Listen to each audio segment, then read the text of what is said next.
Okay, this video is book review of Beat Cancer Daily by Chris Wark. So here's the book.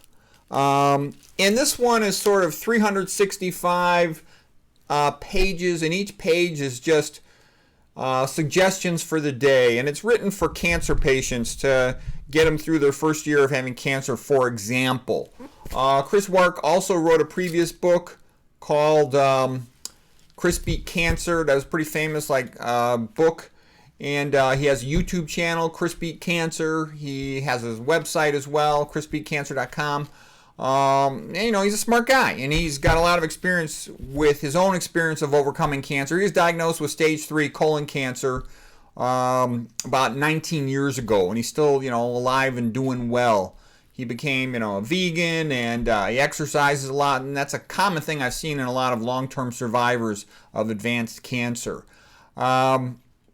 So I think it's a good book. It's a good book to put in your bathroom. I found a lot of good pages. When I read a book, if I like a page, I'll put a Post-it on there or something. It's a sign to go back to it.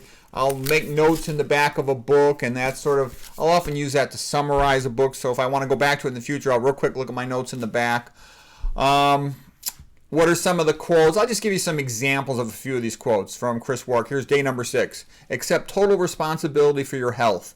Be willing to do whatever it takes. Take a massive action. Massive action produces massive results. And key point there is when you take responsibility for yourself, it's good to blame it on yourself. It's my fault, because then you could do something about it. You're in the position of power to change events.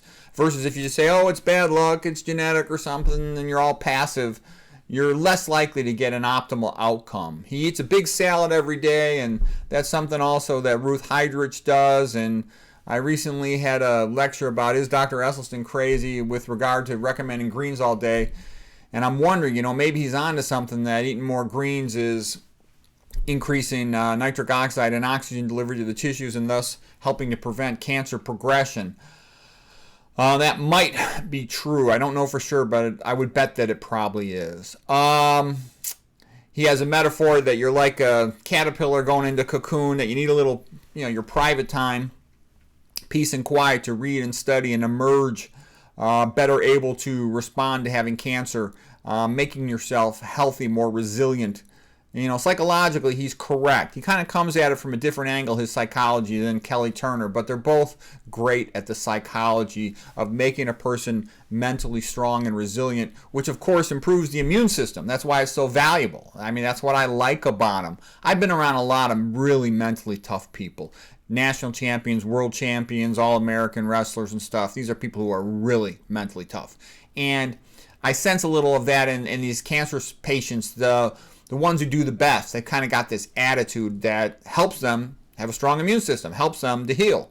No one will ever take better care of you than you if you choose to. Okay, Chris Wark, day 43. And what I like about that, what he's basically saying is the patient has to take charge of their care. You can't just say, oh, I hope my doctor cures me. You have to help to cure yourself if you want to have a chance at the best possible results.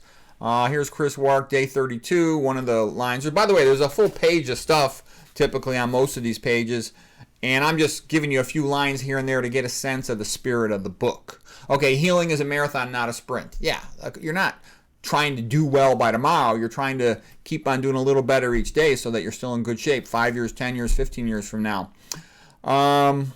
Let's say he does talk a little bit here and there of religion and have some quotes from Scripture, which here's a good one from Romans 12:21. Do not be overcome by evil, but overcome evil with good. And I think that's a good one that, when it's possible, if somebody's being annoying, sometimes what the right thing to do is instead of yell at them for being annoying, what you do is be extra nice to them, and then they kind of, come around and things are better for both of you that way. I think that's a good one. Romans 12:21.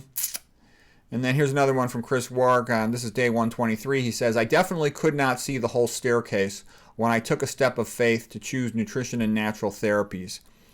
And I like that quote. It reminds me of St. John Henry Newman, who lived from 1801 to 1890. And Henry Newman said this.